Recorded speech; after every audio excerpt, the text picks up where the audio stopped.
बच्चों, आपके अपने YouTube चैनल एडवांस मैथ में आपका बहुत बहुत स्वागत है। और आज बात करेंगे हम समांतर श्रेणी की। देखिए, समांतर श्रेणी में 5.2 का ये सवाल लेंगे। मैं इसमें 4 सवाल बताऊंगा आपको इस वीडियो में।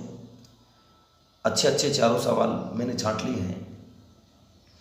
पहला सवाल है, उस एपी का 31वां पद ज्ञात कीजिए जिसका 11वां पद 38 है और 16वां पद 73 है। इस सवाल को कर रहा हूं मैं। देखिए यहां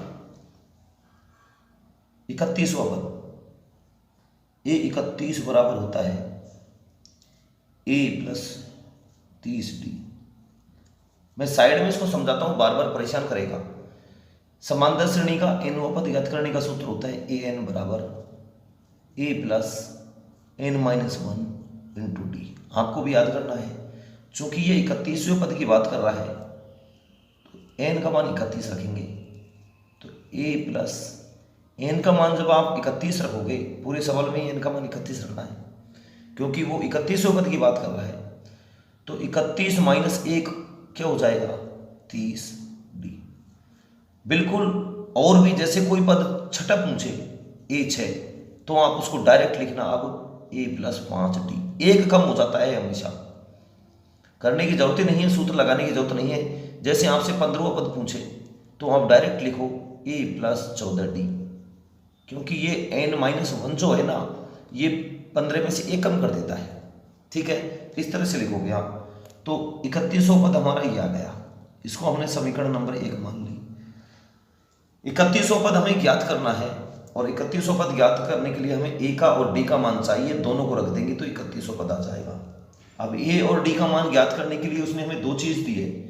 एक तो 11वां पद दिया है 38, a11 बराबर 38 दिया है, जिसको हम लिख देंगे a11 को क्या लिखते हैं, a प्लस 10d। एक हम लिखेंगे ना, 11वें पद को a प्लस 10d लिख देंगे। बराबर में हमको 38 दे रखा है और उसने 16 पद दे रखा है कितना, 73। प्रश्न देख लेना आप बुक में से। 16 पद a16 इसने दे रखा है 73 और 16 को क्या लिखेंगे हम, a प्लस 15d। a16 की जगह हमने लिख दिया a प्लस 15d, क्योंकि 16 पद a प्लस 15d तो आएगा। बराबर में इसने 73 दे रखा है इसके, तो हमने लिख दिया। इसको समीकरण नंबर 2 मान लिया, इसको समीकरण नंबर 3 मान लिया। ठीक है।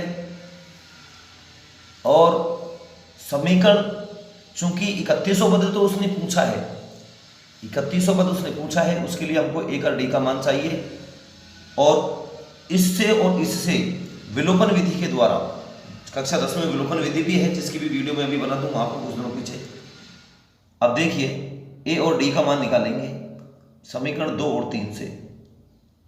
समीकरण सेकंड व थर्ड से। ये तो है a प्लस 10d बराबर 38 और ये है a प्लस 15d बराबर 73।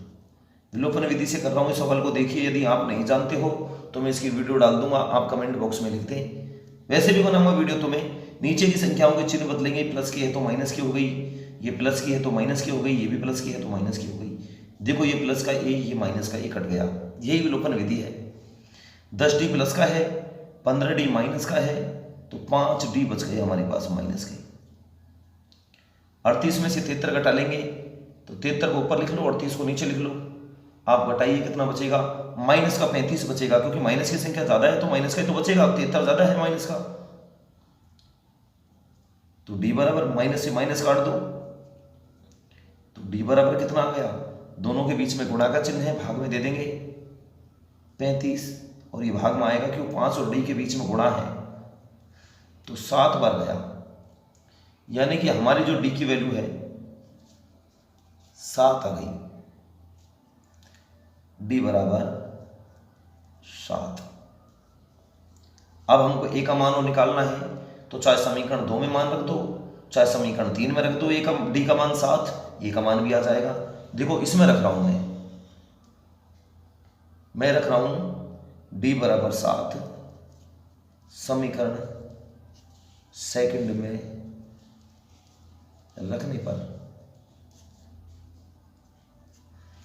समीकरण सेकंड में डी बराबर 7 रख रहा हूं और समीकरण सेकंड ये रही ए प्लस 10 और डी का मान रख रहा हूं कितना 7 आ गया था हमारे पास, 7 बराबर 38।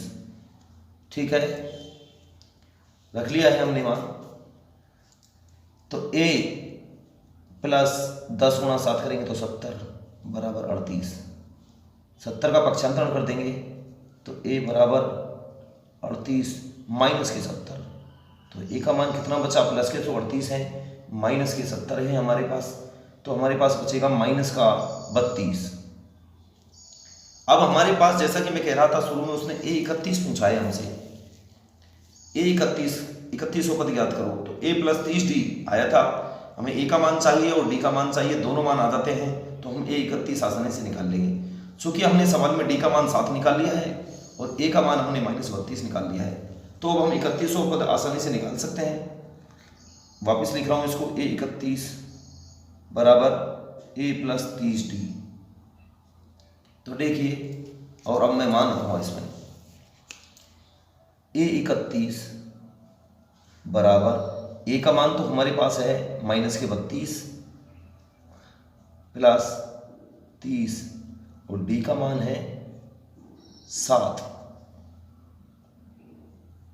तो a 31 बराबर माइनस के तो 32 है, प्लस के 7 के 210 है, तो a 31 बराबर आ जाएगा, माइनस के 32 हैं, ये घटाने हैं 210 में से, तो हमारे पास a 31 बराबर आ जाएगा 178। ठीक है, इस तरह से ये सवाल पूरा हो गया। 31वां पद उसने पूछा था, हमने निकाल लिया है। अब देखिए अगला सवाल, 7वें के बाद मैं सवाल करूंगा, इसमें इंपॉर्टेंट है 9वां सवाल नंबर 9। देखिए अब सवाल नंबर 9 क्या कह रहा है, आप इसको पढ़े किताब में से। यदि किसी एपी के तीसरे और 9वें पद क्रम से 4 और -8 है, कोई समांतर श्रेणी दे रखी है और उसके तीसरा और 9वां पद दे रखा है, तीसरा पद तो दे रखा है 4 और 9वां पद दे रखा है -8, तो इसका कौन सा पद शून्य होगा, ये सवाल है, आप बुक में से देख लें, मैं कर देता हूं। तीसरा और 9वां पद, तीसरा पद दे रखा है A3,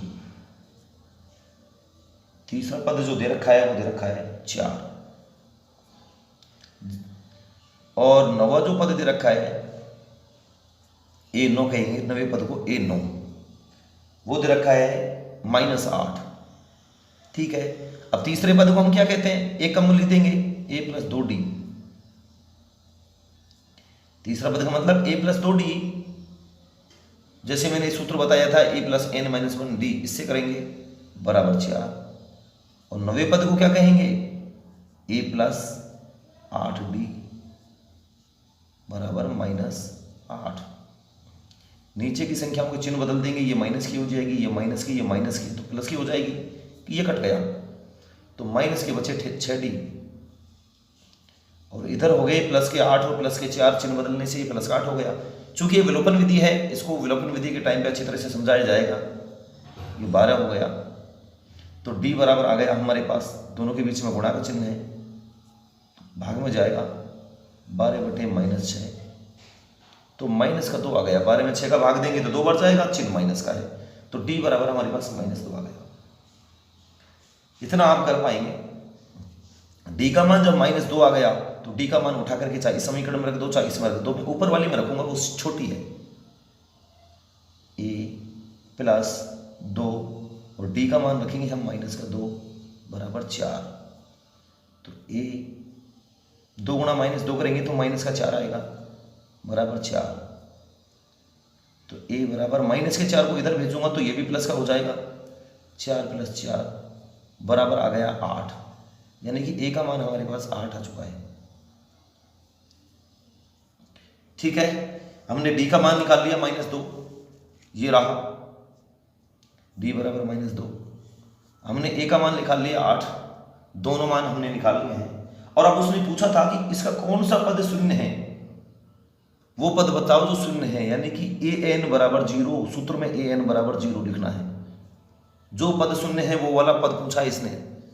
सूत्र है ए एन बराबर a plus n minus 1 into D.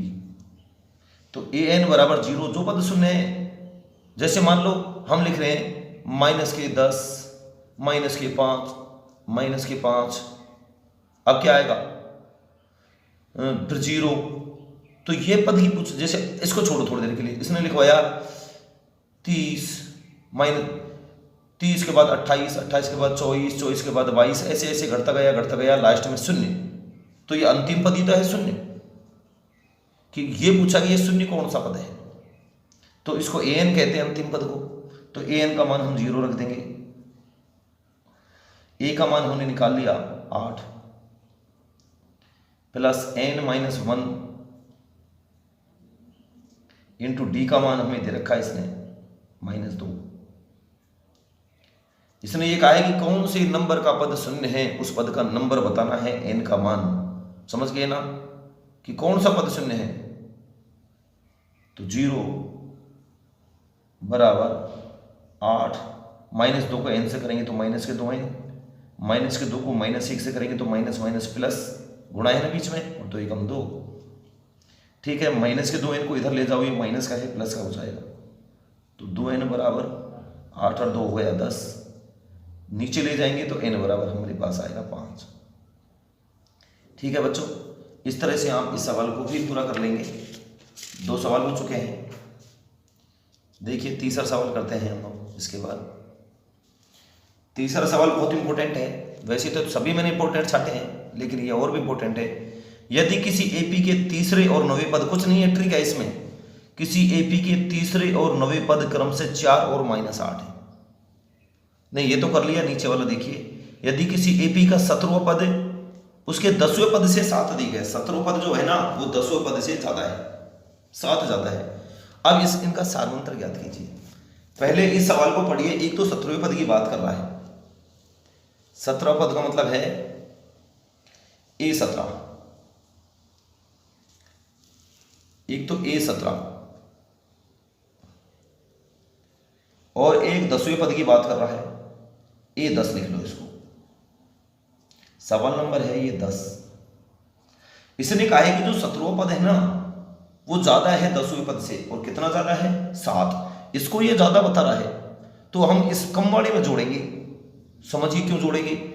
मैंने एक संख्या ली, जैसे मैंने कहा कि 15 है जो 8 से 7 ज्यादा है। 7 ज्यादा है कि नहीं देख लो, 15 और 8 में 7 का फर्क है। तो इन दोनों को बराबर करने के लिए मैं 7 को किधर जोड़ूंगा, कमवाड़े में तो जोड़ूंगा ना, तभी तो 15 होगा। ये 8 और 7 ये भी 15 हो गया, ये भी 15 हो गया, बराबर हो गया। बिल्कुल वही बात, इन दोनों को बराबर करने के लिए ये 17 को ज्यादा बता रहा है, 10 को कम बता रहा है, तो कमवाड़े में तो जोड़ूंगा मैं, जब तो बराबर होंगे, तभी तो हम बराबर का चिन्ह लगाएंगे। और वही काम हमको करना है। ये कह रहा है कि 17वां जो पद है वो 10वें पद से 7 ज्यादा है, 10वें पद से ज्यादा है 17वां पद, ये ज्यादा है, तो इसमें जोड़ूंगा। ठीक है, और अब हम लिख देंगे 17वें पद को a प्लस 16d, 10वें पद को लिख देंगे a प्लस 9d प्लस 7। देखिए a से ही कट गया, आ गया सारा अंतर, सिंपल था। 16d तो है ही है, यहां पर माइनस का 9d इधर आएगा, बराबर 7।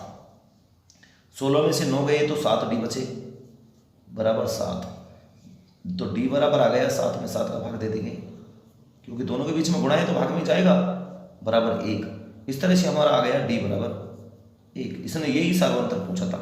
इंपॉर्टेंट सवाल है, कई बार पूछा भी गया है, लेकिन है कुछ नहीं। ठीक है, एक सवाल और बताता हूं मैं इसका। देखिए एक सवाल यह है इसका कि जो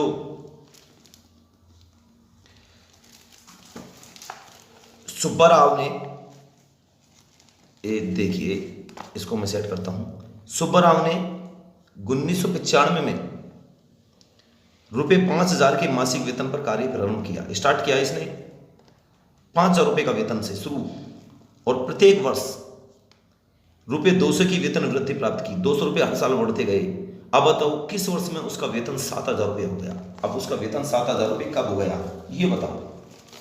क्योंकि इसने स्टार्टिंग कितने से की, क्वेश्चन नंबर है 19। क्योंकि इसने स्टार्टिंग की है इसने 5,000 से। हर साल 200 रुपये इसका वेतन बढ़ता गया, तो अगले साल हो गया 5,200। इसी तरह हो गया 5,400 अगले साल, और अगले साल, उसके बाद नेक्स्ट ईयर 5,600 हो गया। इस तरह से बढ़ते बढ़ते बढ़ते बढ़ते बढ़ते बढ़ते ये कह रहा है कि इसका जो ये वेतन है ये 7,000 कब हुआ है। एन का मान निकालना है, कौन सी वर्ष में हुआ है, कब हुआ है, कितने वर्ष बाद हुआ है, ये पूछा। तो देखिए इसमें प्रथम पद ये रहा, ए का मान आ गया 5,000। डी का मान आप निकाल लेंगे आसानी से, इधर वाले पद में से इधर वाले घटा दो, डी का मान बी माइनस ए होता है, इसको तो ए कहेंगे इसको बी। तो 5,200 में से माइनस 5,000 करोगे तो 200 रुपये डी का मान आ गया। ठीक है, और हम लगा देंगे सूत्र, और अंतिम पद ए एन ये है ही है, 7,000 वेतन की बात कर रहे हैं अंतिम। सूत्र लगा दीजिए, सूत्र याद होना चाहिए, बगैर सूत्र सवाल नहीं होंगे। ए एन बराबर a plus n minus 1 into d. ठीक है, देखिए ए एन का मान 7,000 है, बराबर ए का मान 5,000 है, प्लस एन का मान निकालना है कि कितने वर्ष बाद हुआ था इसका वेतन 7,000। है ही नहीं, एन का मान रखोगे भी कहां से, और डी का मान हमारा 200 है ही है। 7,000 तो है ही, 5,000 को इधर ले जाएंगे तो माइनस का हो जाएगा, प्लस का है, बराबर के दूसरी तरफ ले जाएंगे, बराबर यहां बचाए एन माइनस 1 और 200। 7,000 में से 5,000 घटाएंगे तो 2,000 बचेगा, एन माइनस 1 200। आप इसको ऐसे भी लिख सकते हो, देखो एन माइनस 1 गुणा 200, इसको इधर लिख लो और 2,000 को इधर लिख दो, कोई खास बात नहीं, कोई फर्क नहीं पड़ता इससे। 200 को इसके नीचे भेज देंगे तो एन माइनस 1 गुणा में है, भाग में तो जाएगा, 2,000 बटे 200, 2 जीरो से 2 जीरो कट गई, 20 में 2 का भाग देंगे तो 10 बार जाएगा, यानी कि एन माइनस 1 बराबर आ गया 10। तो माइनस का 1 इधर जाएगा तो 10 प्लस 1 बराबर 11। इसका मतलब ये हुआ कि 11वें वर्ष में जाकर के उसका वेतन 5,000 से शुरू हुआ है ना, 11वें वर्ष में जाकर के इसका वेतन 7,000 रुपये हो जाएगा, 200 रुपये बढ़ते जाएंगे तो। ठीक है, इस तरह से आप इन सवालों को कर सकते हैं। यदि आपको हमारी वीडियो अच्छी लगी है तो आप हमारे चैनल को जरूर सब्सक्राइब करें। बहुत बहुत धन्यवाद।